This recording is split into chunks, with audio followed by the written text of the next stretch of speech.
So when men have this idea that and justifications around their arousal template and the behaviors that might go along with it, such as objectifying women, staring, acting out behaviors, and they rationalize that under the umbrella of I'm just a man, men are visual, all men look. We need to really slow that way down. Yes, men are visual, and men can absolutely step into what I call emotional leadership and say, yes, I'm a man, I'm visual, I like to look at things, and I have control. I don't get controlled by pixels on a screen. I don't get controlled when I go to the supermarket. I now know what's going on with me in my internal world, and I have the power of choice. How I am a free man when I move through the world.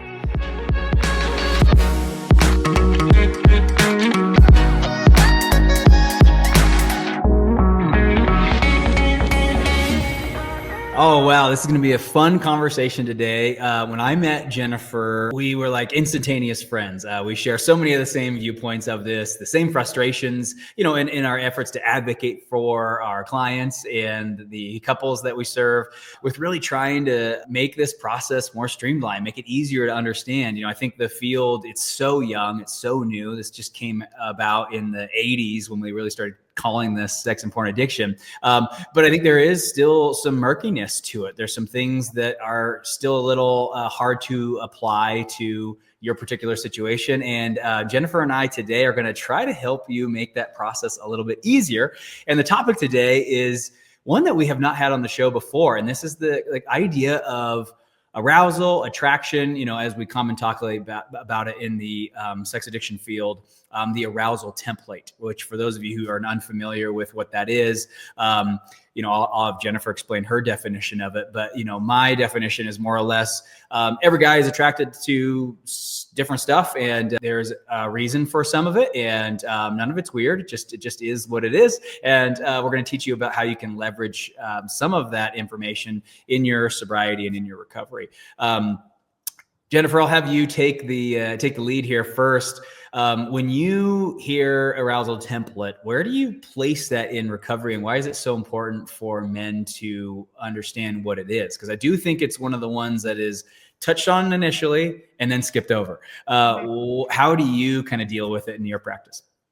Well, the reason it's skipped over is I think that it carries so much shame for so many men, because men think that their arousal template is something out of their control. Mm-hmm. They're scared by it. They feel dominated by it, and they've felt shamed by it. Mm-hmm. And often in recovery, it's a very black or white approach. There's this idea that if you're in recovery, you're not doing certain things. You're in full abstinence. So that part of your brain or your body is just turned off. And that only gets you so far. Behavioral interventions with intimacy disorder, and when we know what we know about treating intimacy disorders, we're treating trauma, they will only get you so far, because the greater the repression, the greater the need to act out. So my work is about really understanding what's going on here. Okay, we're going to take the shame out of the equation, and we're going to say an arousal template, or a blueprint, as I call it. These exist in all people, and they're often unconscious, and they're not chosen. Mm-hmm. So I have men come to my practice, and often they'll have years, sometimes decades of recovery. And when we start talking about arousal blueprint, they're lost. They'll say, I like blondes. I like big breasts, and they don't know why, and they don't want to talk about it, and they just feel controlled by it. I can't go to the supermarket. All I see are, body parts everywhere. Mm-hmm.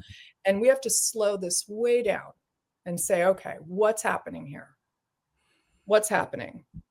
Why are you feeling so out of control, and where did this come from? And that's what this work is about, and what I'm going to talk about today.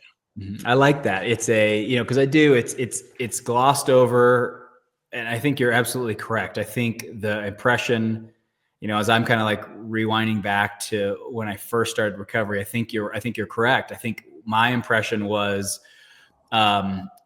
I can't control this. This is a part of me. And in my particular case, my sex addiction started, I'm full blown addiction, compulsive, when I was 10 years old. And so I was actually even arrested for my behavior when I was 14.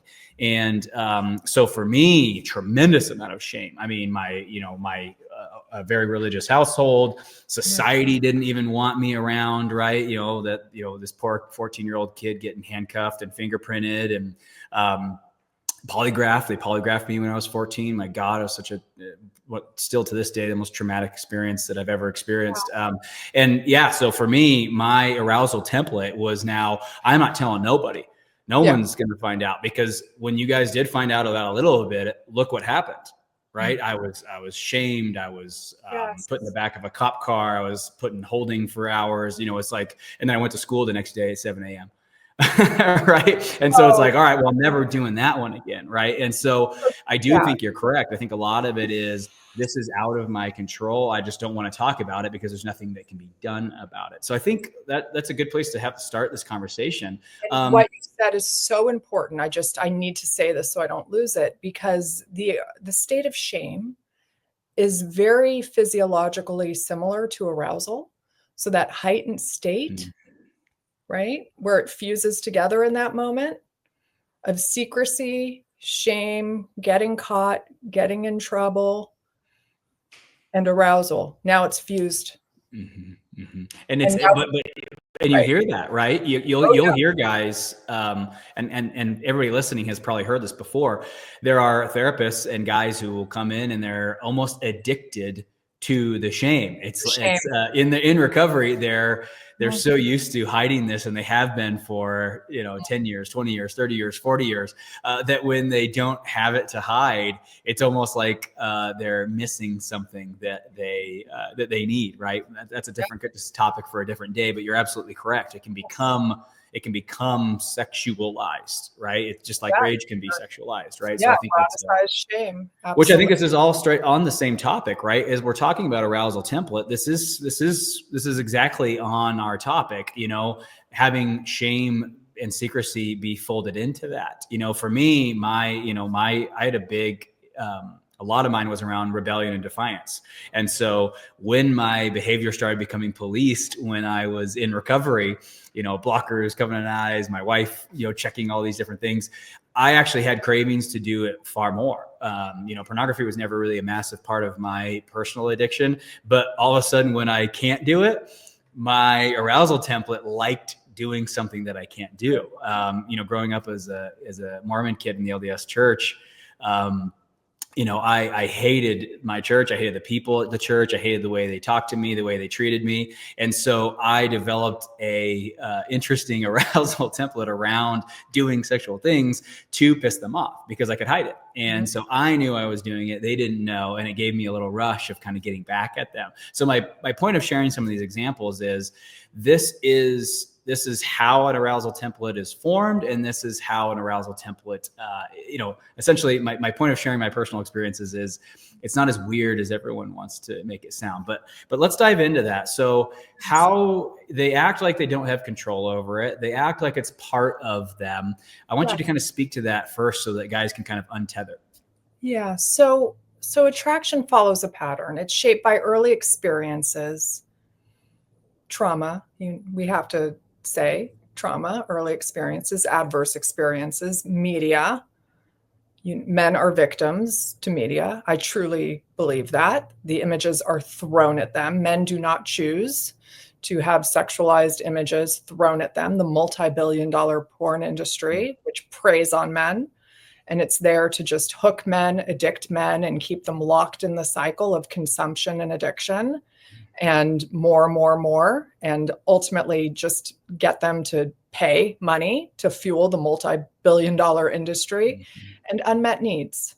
So when men have this idea that, and justifications around their arousal template and the behaviors that might go along with it, such as objectifying women, staring, acting out behaviors, and they rationalize that under the umbrella of I'm just a man, men are visual, all men look.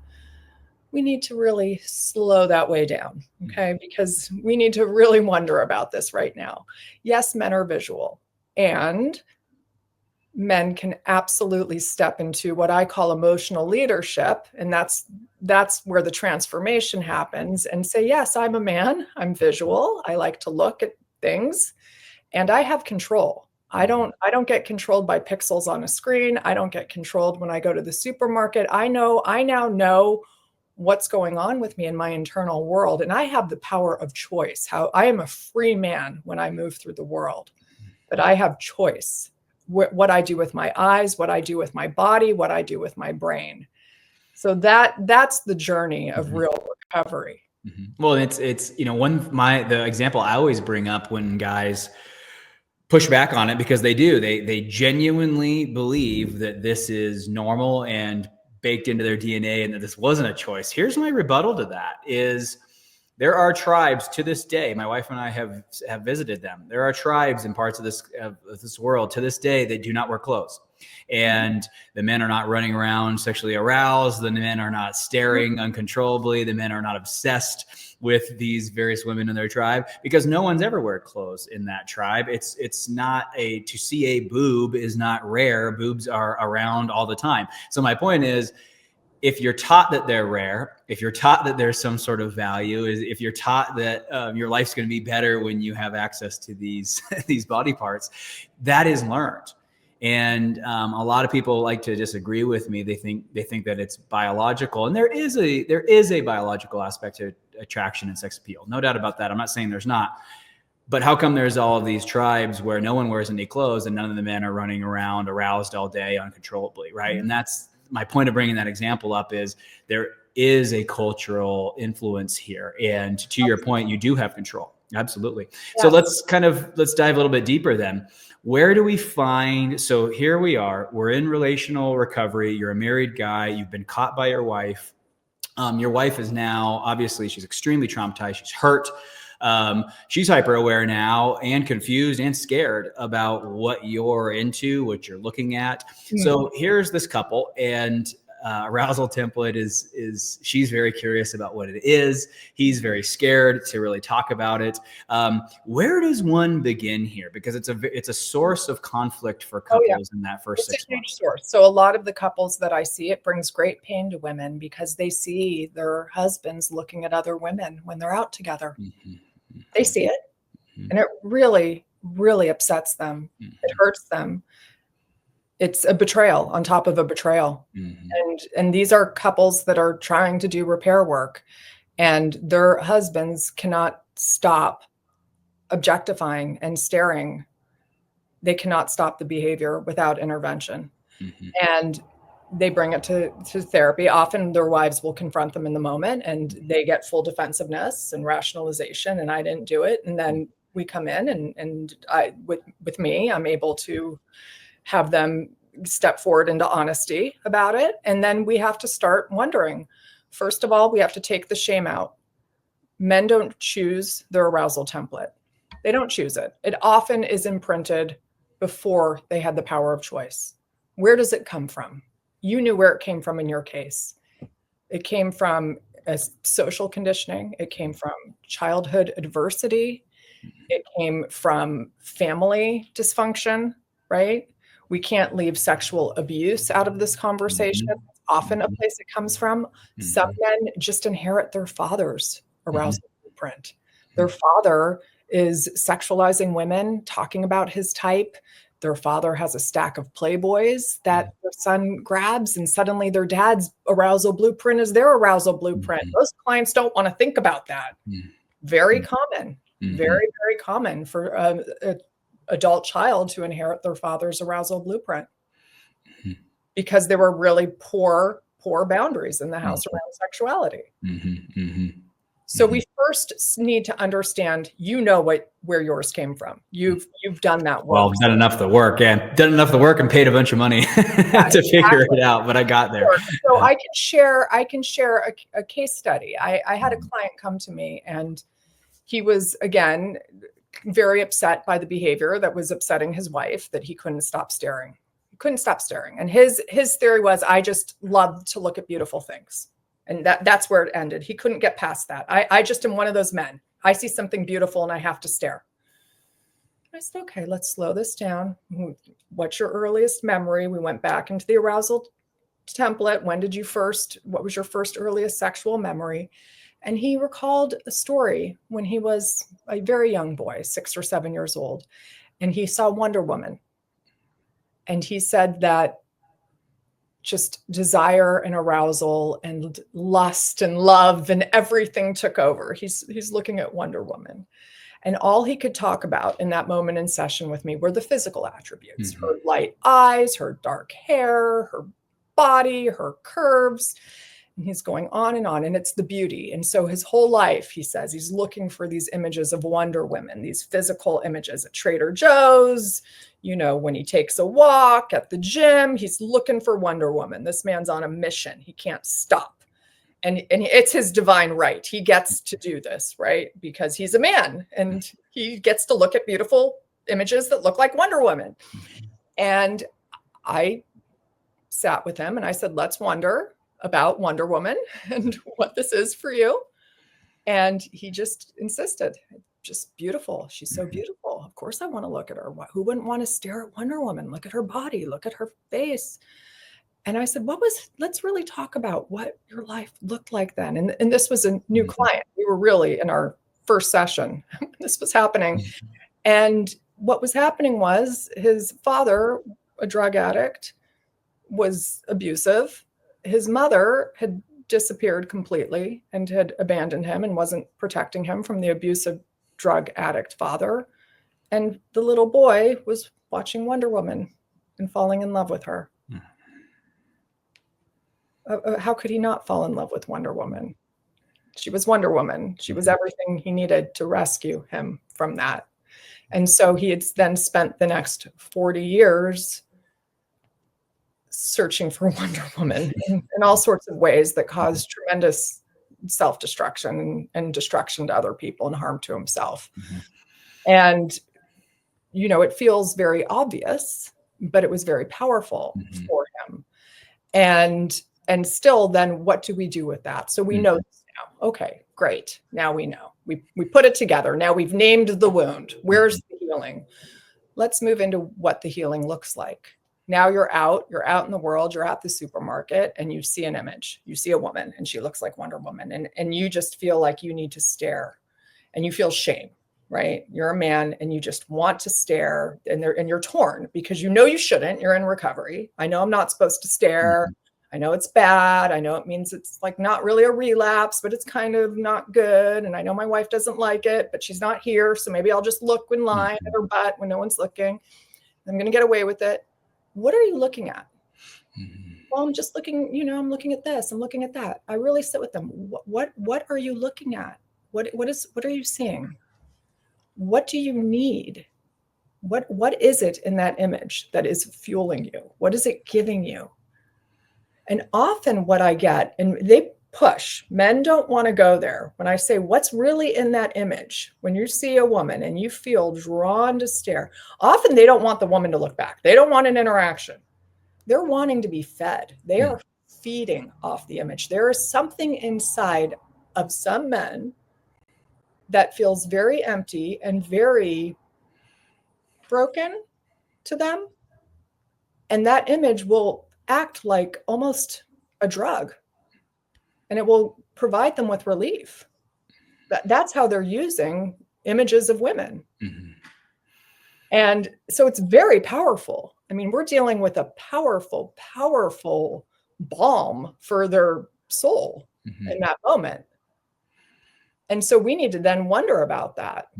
How can you get that met in another way? What are we doing here? What do you need to take care of yourself so you're not going through the world and needing to, suck the energy out of people in ways that are harmful, right? That are hurting your wife, that are taking the energy out of you, that are perceived as kind of creepy if anyone were to see you, right? And I don't like to use that word because it's very shaming, right? But that's how they feel. And you don't want to be the man that's just staring at women. but yet you think you should be able to be because you're a man, Right. right? The two sides. Right. Right, right? Right.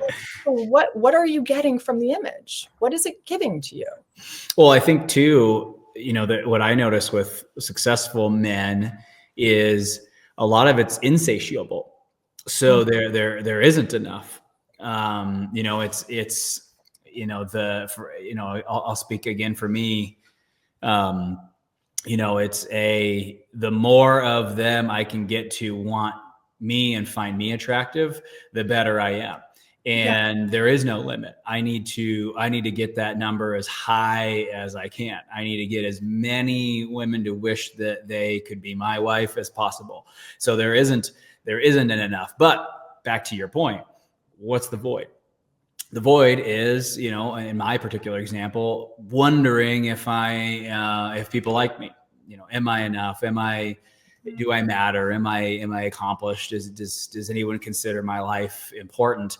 And there's never enough of that for me. I need to stack up as much of it as I can. And it's not just women. It's also, I want men's attention and envy and jealousy as well. And so for me, that's what I'm doing out in the world. I actually don't identify as a sex addict. I am addicted to attention, validation, superiority, feeling like I'm the best in the room. That's my addiction. And part of that recipe has become, for me, I see all these men saying, "Oh, wow, I wish we could be with her." You know what that said to me in my arousal template? Well, I must need to go get her to want to be with me in front of these guys. Right. Mm. For that, my whole thing, it was this game. And there was never enough, because once I got that, it was like, okay, check. And now I need another one. All right. Who else is hard to get? All right, let's see if I can go get that person. And it's just this insatiable treadmill of I need to stack this up. And I bring that up because it's that is, for the guys listening to this, I mean, that is really what it's like to grow up as a guy from age 15 to 25. I mean, for that decade, especially through college, I mean, that is the purpose of life. And it's pathetic. It really is sad to say this out loud. I'm very sad to say this, but amongst some male circles, that is what those 10 years are about. 10 to 25 is sleeping as many beautiful women as possible. If we want to go all in on the objectification language, sleeping with as many tens as possible, right? And think about the effect of that. And what I want to bring up is, so you think when you get married, you're just going to stop? Right. That's what I thought, right? Was, oh yeah, I'll do this while I can, but then, I'll hang it up one day. And I couldn't hang it up. Yeah. Right. So when we're talking arousal templates, right.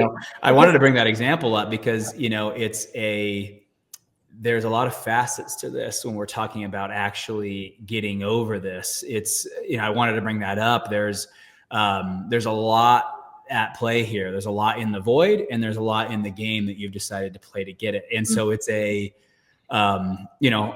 bring that example up not to intimidate people, but to basically say, this is, if you really want to conquer this, this is a bigger conversation. I mean, this isn't something, this isn't I like this type and this type and this type, and now I need to, break that. It can be incredibly convoluted. And there's a reason, right? Like, it was such a great illustration that you gave about the other culture who walked around naked and nothing was sexualized because of it. There's a reason why in our culture and a lot of cultures that young men 15 to 25 just want to have as much casual, non-emotional sex with attractive women as possible. They're learning it. They're learning that from somewhere.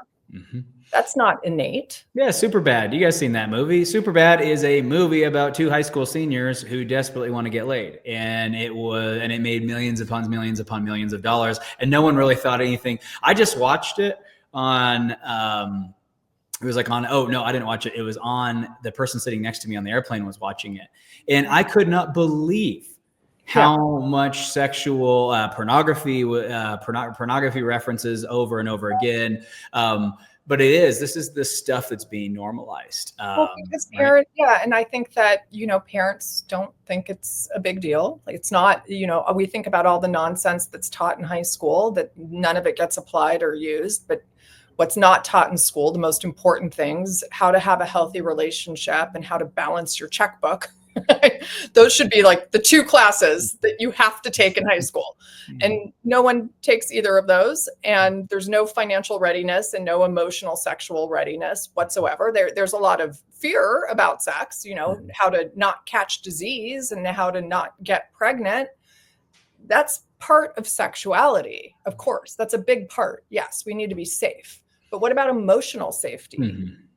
What about how to communicate when you're having sex with someone? How about how to say, I don't like that. Mm-hmm. Let's slow down.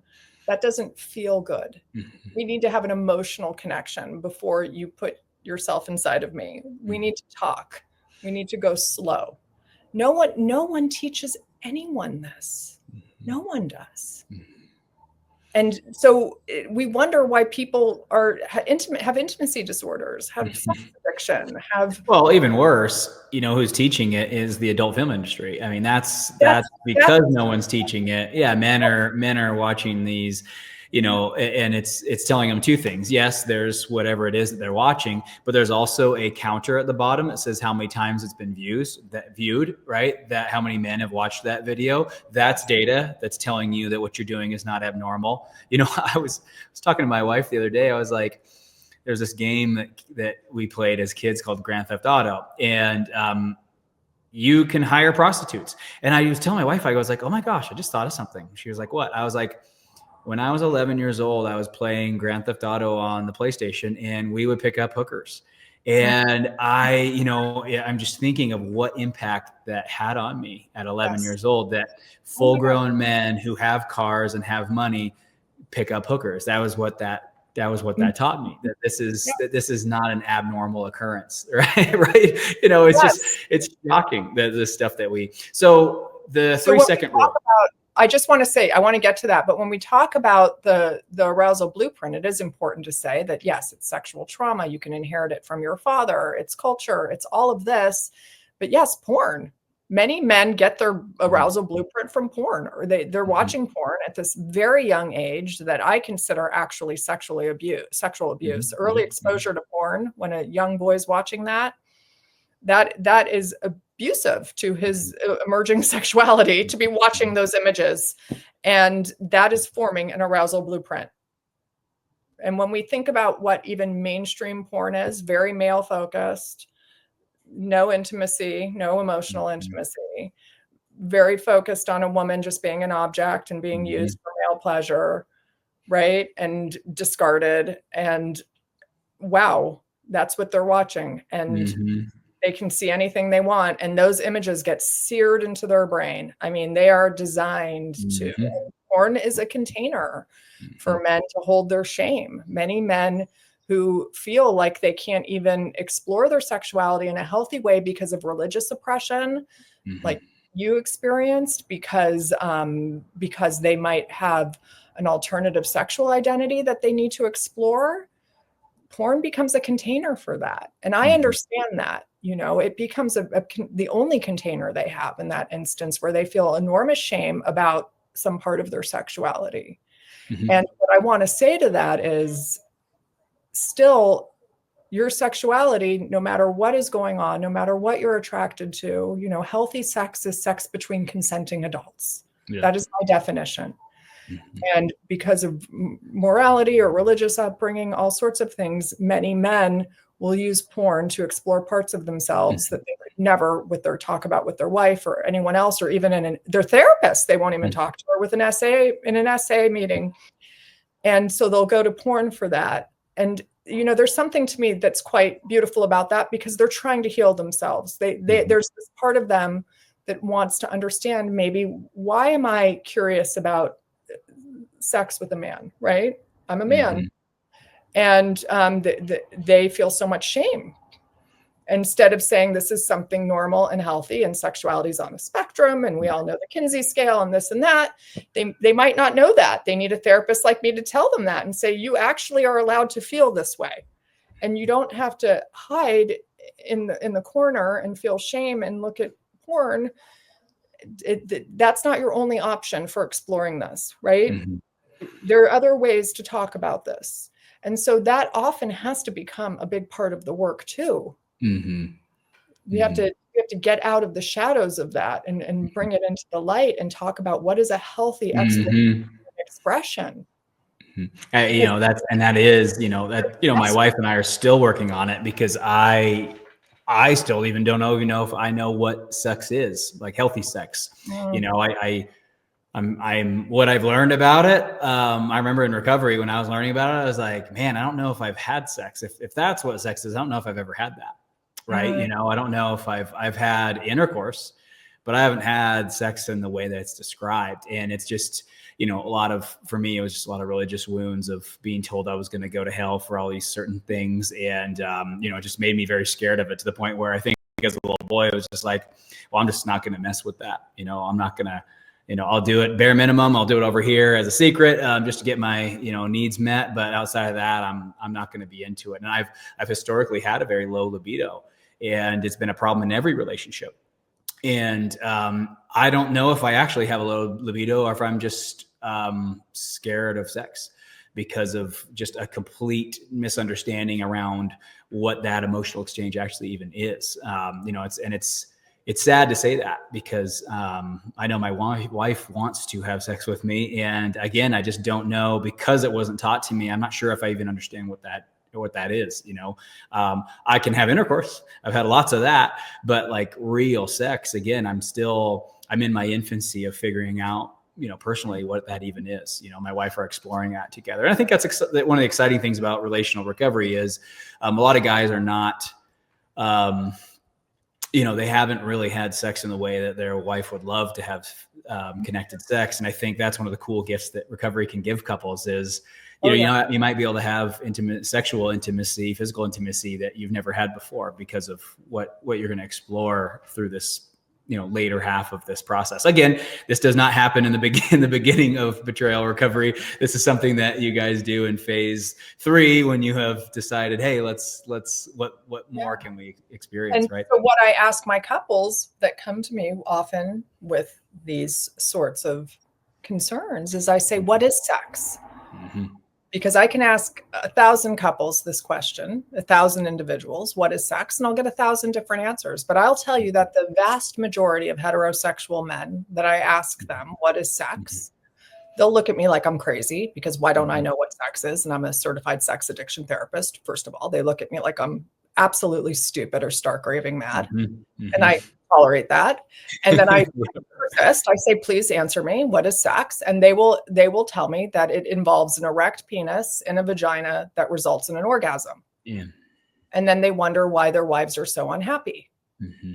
That's a really narrow definition of sex. Yeah, exactly. And then they wonder why they're unhappy. I mean, we have these whole bodies. And when you've reduced it to 3 things, penis, vagina, orgasm, and that's it. And if one of those things doesn't work or want to cooperate, no sex, bad, didn't work, shame, not good. Yeah. Well, and I think too, if sex is that, then you can get it and have it everywhere. And I think that, when we're talking about sobriety, recovery, I think that's why it was so easy for me was, I think that was why it was so heartbreaking for my wife, was she was like, wow, we have 2 different definitions of what sex is. And she's right, but wrong. She was right. We do have 2 different definitions. I want mine to be like hers, and I've always wanted mine to be like hers. I just didn't have anybody help me get there. And so that's what I've kind of told her is like, listen, I know how it comes across. I know that's so offensive to you. I don't want it that way. I never wanted it that way. That's just, it's gotten to that point, and it truly wasn't what I wanted. And I think, that's, and again, I'm projecting a little bit here, but I think that's one of the more frustrating pieces about healing our marriage that I was frustrated from the beginning was I felt like I was being looked at and talked to like I was a freak, like I was weird, like I was a monster. And the whole time I'm frustrated because I'm like, I'm on your side. I want to feel like you, think like you, act like you. I want to preserve the sexual energy for our relationship. And so it was very frustrating because I was being treated like I didn't want that when I was really on the same team. I just honestly didn't have the knowledge to be able to do it. I mean, I know it sounds so dumb, right? Because everyone, everyone looks at it and they're like, what do you mean you don't know what sex is? It's we all need it. We all want, but again, I think if you're not taught what it is and what it should be, then why would you know? I teach sex to my couples and individuals as a menu. Sex is not an act, it's a menu. Just like every day we're different. We don't want to eat the same food every day. And we shouldn't, because nutritionally that would not be good for us. Even if we wanted to eat a healthy food every day, it wouldn't be good to eat kale for every meal. Sex is a menu. And there should be lots of things on the menu. And it should be something you discuss with your partner. It might be a sensual massage one night. We want a broad menu, right? It might be one night, women, sometimes they're hormonal, they have their period, men have hormonal changes. You ate something, your stomach hurts. I just am going to lay there and you can masturbate and I'll lay next to you. That's on the menu. Maybe one night we'll take a shower together. That's on the menu. There's lots of things that can be on the menu that we can call sex. And when couples work with the menu, their sex life suddenly becomes very interesting, very intimate, and very connected. And then you take turns setting the stage for the menu, right? One night, let's discuss what's on the menu tonight. And it takes so much stress out of it. It takes a lot of work because often men think the only thing on my menu is intercourse and orgasm, right? So we need to really slow them down and deeply attune them to their partners and themselves. Now, I want to speak to this for you guys listening, because I know there's some of you listening who are going to take this and run with it the wrong way. Jennifer and I are not saying that this problem happened because your menu was too small and too infrequent. We are not saying that you need to grab this podcast and send it to your wife and say, see, I told you we need to do more adventurous. That is not what we are saying. What we are saying is not about adventure or novelty. What we're saying is, as you guys make it through the crisis phase, which can last, if you're lucky and do everything right, which guys never do, it can be done as fast as 8 months. But I would say most guys screw it up and it goes well into a year. And then even phase two is, okay, hey, we've decided that we're going to try to come together, and she no longer has 1 foot in, 1 foot out. She puts both feet back in, but still phase two is delicate as well. So what Jennifer and I are saying is sex needs to be discussed. There is a healthy thing that needs to be, but I know some of you guys listening are going to take this and run with it as a solution to your relational problems. It is an element that needs to be discussed, but I would also say that in the case of sexual betrayal and the relational healing, don't be alarmed, guys, if this is not a conversation that comes up for potentially 3 years. I mean, it's more than that. This is a long roll. I want to say that the sexual integration piece of recovery after betrayal trauma, the trauma lives in the body. Okay, so this is often the very last piece. I have couples I've worked with for a long time that are not ready to touch this. The women are just not ready.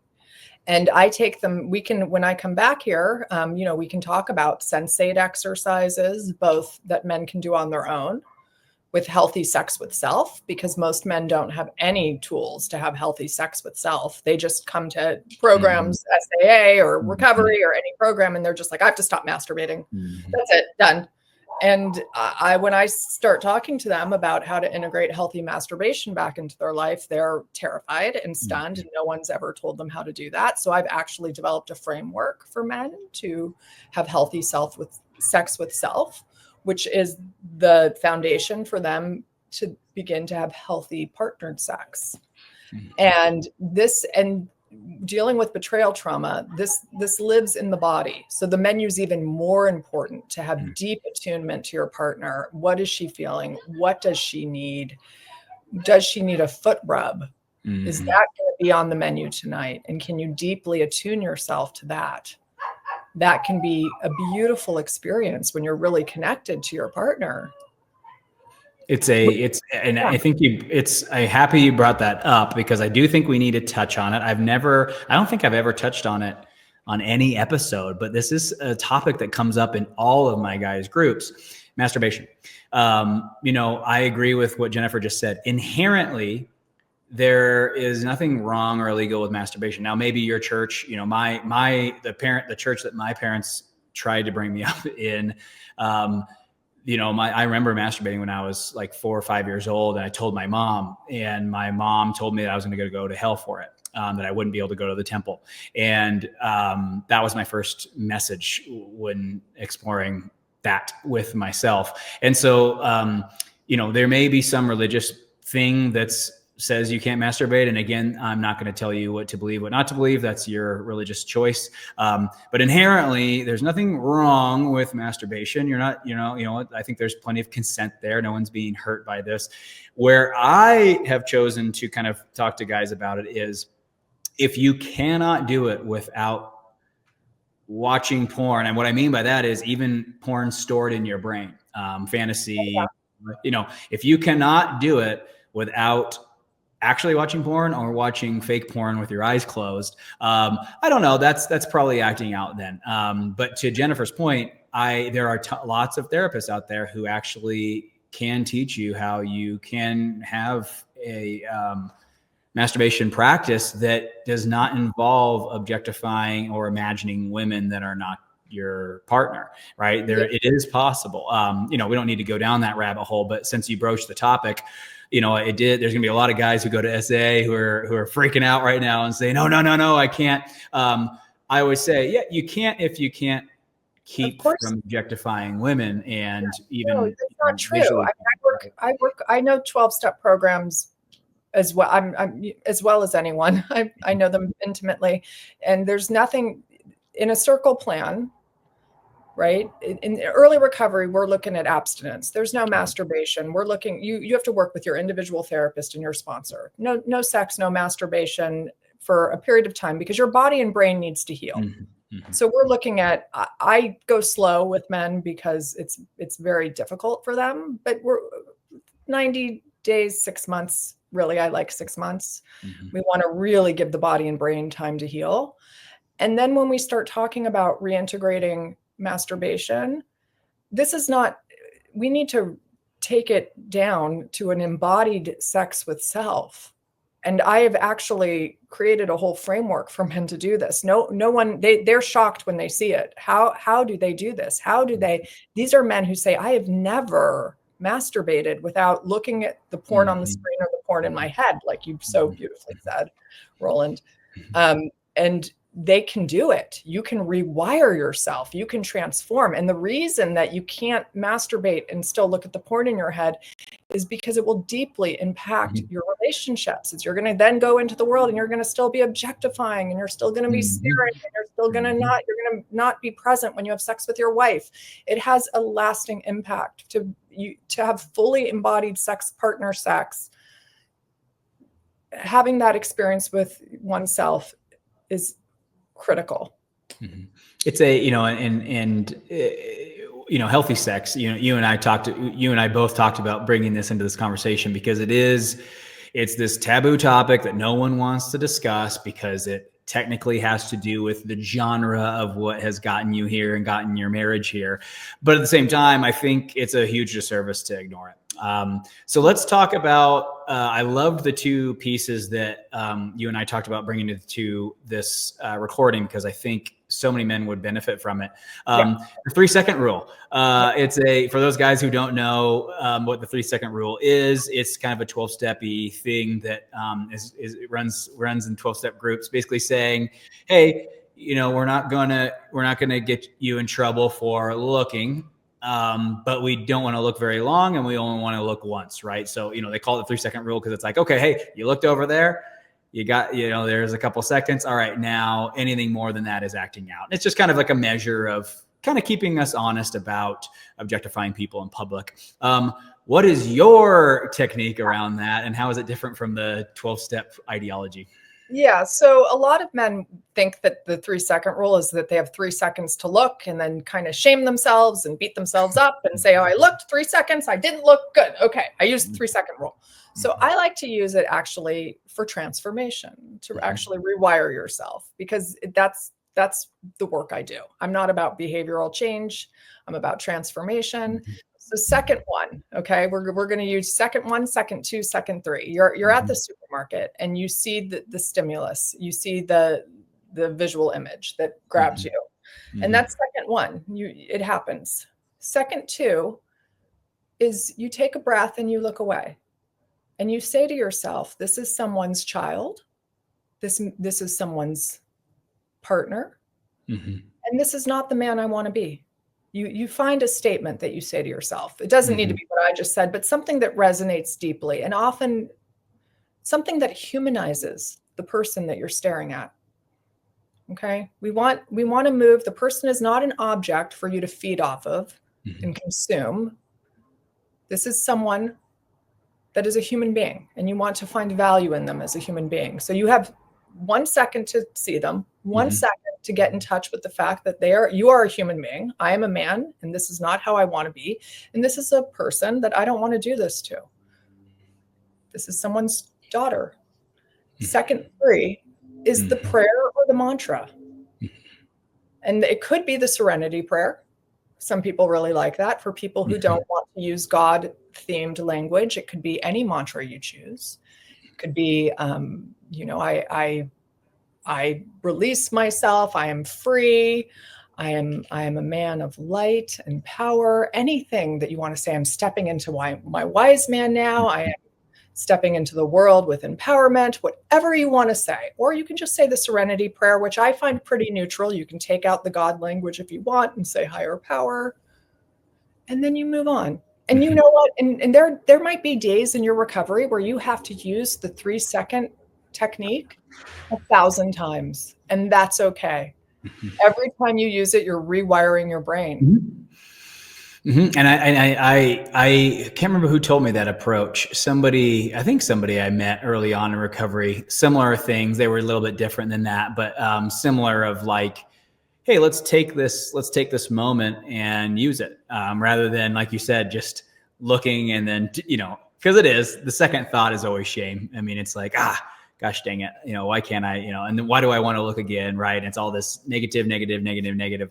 Whereas when you rehumanize the individual, that, to me, it's one of the most powerful things we can do. I mean, I think all of this happens because we've dehumanized women. When I think about all the things I've done, it's all because I stopped seeing the humanity in them, and stopped seeing the humanity in myself as well, right? Which is usually the precursor to not seeing the humanity in others. Is if I don't get to be human, then none of you get to be human as well. And it kind of opens the floodgates. I write about this in my book. It's a hard chapter to write about because I hate to admit that that's what happened. But, a lot of high achieving men, I think, they don't realize that they've dehumanized themselves, but they've turned themselves into success robots. I know how to be good at everything, and I'm going to go do that. And they don't feel, they don't express, it's head down, grind. They buy the fancy t-shirts that say, no one cares, work harder, 1% every bit better every day. And we all feel really good about ourselves by subscribing to these various mantras. But in the end, humans weren't meant to stack it up and torment themselves to make a bunch of cash so you can go on more elaborate vacations. We're here for something different than that. And then the last topic I want to hit on, because I want to make sure we bring this up before we run out of time, is the darn 3 circles. We got these dang 3 circles, and there's some people who like them, some people who hate them. There's people like me who I always wonder what the heck to put in the middle. It's almost like, to me, if I don't put everything in the middle, then it doesn't work, because then there's all these like caveats and gray area. And it's caused actually a good amount. I remember the first year, especially, the 3 circles actually caused a lot of problems in my relationship, because there were certain things that I couldn't put in the middle circle because they're too vague and they just happen all the time out of my control. So I didn't want to put them in the middle circle, because I was like, well, then I'll barely have 6 hours of sobriety ever. Right. But it's this convoluted thing that's, I think it was designed to be helpful. And I often wonder sometimes how helpful it really is. You and I discussed kind of re-examining that. What's Jennifer's take on how to set that up? Yeah, well, the 3 circle plan is so critical for men in recovery, or I use it for everyone. I love it. It's visual, it's dynamic, it's not written in ink. It can be written in pencil. Things can move in and out of circles. It's a plan for life. And what I love is the outer circle, okay, which is not even talked about. Yeah, that's the one that's I was going to say, that's the one that we all examine that one once when we make the plan, and then we never look at it again. I'm all about let's live outer circle lives. It's not about avoiding the inner. Live in it. Fill your life with as many outer circles as possible. I mean, really structure your day. That's recovery. Yeah, with so much self-care.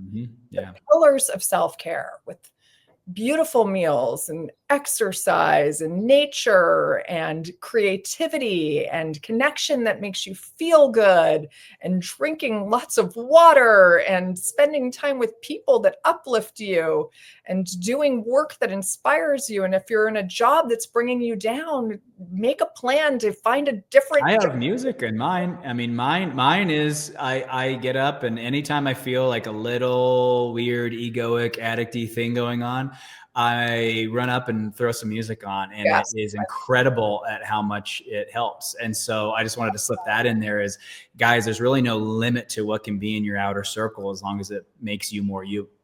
Yes, as long as it's life affirming, soul affirming, relationship affirming, healthy.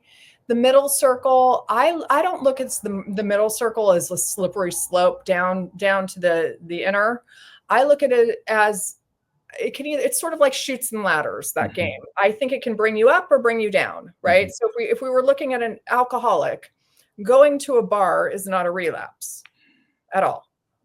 There can be a lot of great, but it belongs in the middle for sure. If you're a newly sober alcoholic, we're not going to put, and now going to the bar is not an outer and it's not an inner, it's not a relapse. So it can be a slippery slope behavior if you're going to the bar to vicariously stare at all the people drinking and fantasize about drinking and get triggered by it, then sure, you're going to drink. But if you're going to the bar because you're meeting your creative partner there to discuss your next creative project, and that was the only place to meet, and you're lit up and you're excited and you're tapped in and plugged into life, then it's a high middle. It's leading you to the outer, right? So the middle circle is about intentionality. Right? It's people, it's places, it's things that we need to keep an eye on. We don't walk blindly when we're in recovery. It's about consciousness. Men need to be conscious. So when the reason I like this plan, the circle plan, is it's a visual reminder. You can look at it and say, wait a minute, where am I? And it's also a wonderful tool when you're in relationship repair to show to your partner. Yeah, I agree with that. Every wife that I've worked with loves seeing these circle plans. And I can't neglect to mention that inner circle. Many men don't want to do it because they do not. The reason it's small, there's a method to the circle plan. The middle circle, the little circle, the tiny one is small. The middle's a little bit bigger and the outer's big. Why is that?